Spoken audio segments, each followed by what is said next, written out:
सुप्रभात दोस्तों, genetic class में आपका स्वागत है। आज हम एक आपके लिए नया टॉपिक लेके आए हैं, उल्बवेधन, जो कि क्लास 12 के लिए है। इसको इंग्लिश में कहते हैं एमनियोसेंटेसिस। क्या कहते हैं? एमनियोसेंटेसिस। तो इसके बारे में आज हम जानेंगे कि इसकी परिभाषा क्या होती है और यह जो है मानव जीवन में कितना उपयोगी है, इसको जानना समझना कितना जरूरी है। तो आइए देखते हैं इसकी परिभाषा। उल्बगुहा, उल्बगुहा से उल्बद्रव की कुछ मात्रा को सुई के द्वारा भ्रूण को बिना नुकसान पहुंचाए उसमें से कुछ उल्बद्रव को जब हम नमूने के रूप में ले लेते हैं तो यही प्रक्रिया क्या कहलाती है? उल्बवेधन कहलाती है। क्या कहलाती है? उल्बवेधन कहलाती है। यह तकनीकी ऐसी तकनीकी है जिसके द्वारा हम भ्रूण के स्वास्थ्य, लिंग, आनुवांशिक संरचना को भी ज्ञात कर सकते हैं। ये सारी चीज़ ज्ञात करने में हमें बहुत मदद मिलती है इस उल्ब जो है द्रव से, ये जो हम नमूना निकालते हैं। अब इस नमूने में जो कोशिकाएं उपस्थित होती हैं उन कोशिकाओं का क्या किया जाता है? संवर्धन किया जाता है। जब कोशिकाओं को निकाला जाता है उल्ब द्रव से तो उनका कल्चर किया जाता है। कल्चर करने के बाद क्या किया जाता है? गुणसूत्रों का निरीक्षण किया जाता है। जो कोशिकाओं में गुणसूत्र होते हैं उनका निरीक्षण करते हैं। तत्पश्चात हम क्या करते हैं? उनमें रोगों का क्या करते हैं? अध्ययन करते हैं।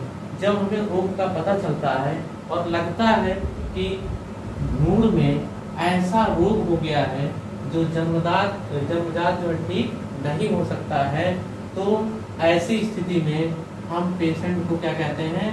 उसे जो है एमटीपी एक क्या है? प्रोसेस है, उसको कराने के लिए सलाह देते हैं। ठीक है, जब भ्रूण की गर्भधारण की प्रारंभिक अवस्था होती है तो उसी में जो है एमटीपी सुझाया जाता है। एमटीपी का मतलब क्या होता है? Medical termination. T for termination, T for termination, P for pregnancy, P for pregnancy। यानी EMTP कराने के उन्हें क्या दिया जाता है? सुझाव दिया जाता है, क्योंकि उससे जो है भ्रूण और जो माता होती है उन दोनों को क्या होते हैं? खतरे होते हैं। ठीक है, अब इसका देखिए दुरुपयोग भी लोग कर सकते हैं। इस विधि का, उल्बवेधन का दुरुपयोग भी लोग कर सकते हैं।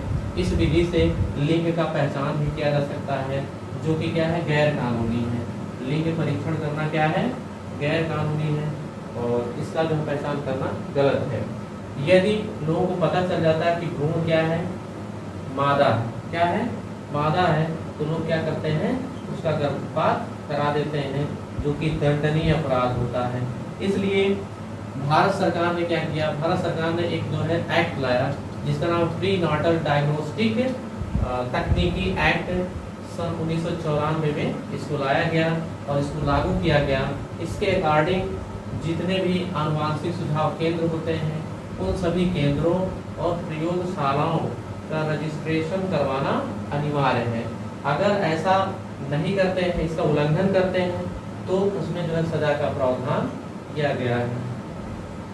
अब उल्बवेधन में सबसे पहले हम करते क्या है? उल्बवेधन में सबसे पहले जो प्रोसेस होती है उसमें हम लगभग 20 ml क्या करते हैं? उल्बद्रव को ले लेते हैं और ऐसा उल्बद्रव लीजिए जिसमें क्या हो? कुछ कोशिकाएं भी उसमें आए। उसके बाद सेकंड प्रोसेस क्या है? सेकंड प्रोसेस में जो द्रव होता है उसका सबसे पहले हम क्या करते हैं जी? अपकेंद्रण करते हैं। क्या करते हैं? अपकेंद्रण करते हैं। अपकेंद्रण करना मतलब जो द्रव होता है उसमें से कोशिकाओं को अलग करना, तो उसमें से कोशिकाओं को अलग किया जाता है।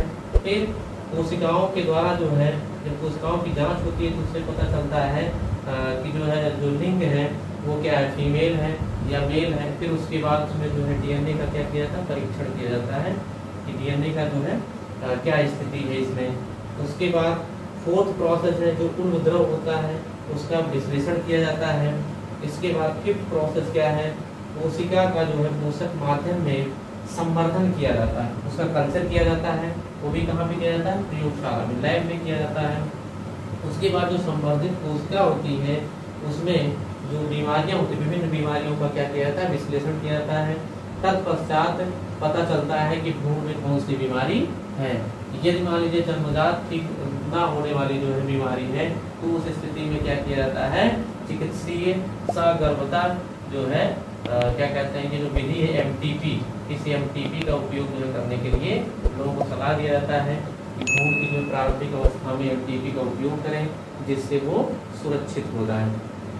तो आई होप कि आपको जो है पूर्ण विवरण समझ में आया होगा। और उसके बाद ये जो एमटीपी है, इसको मैं अगली वीडियो में आपको समझा दूंगा कि एमटीपी क्या होता है, इसकी प्रोसेस क्या है और ये कब यूज़ किया जाता है।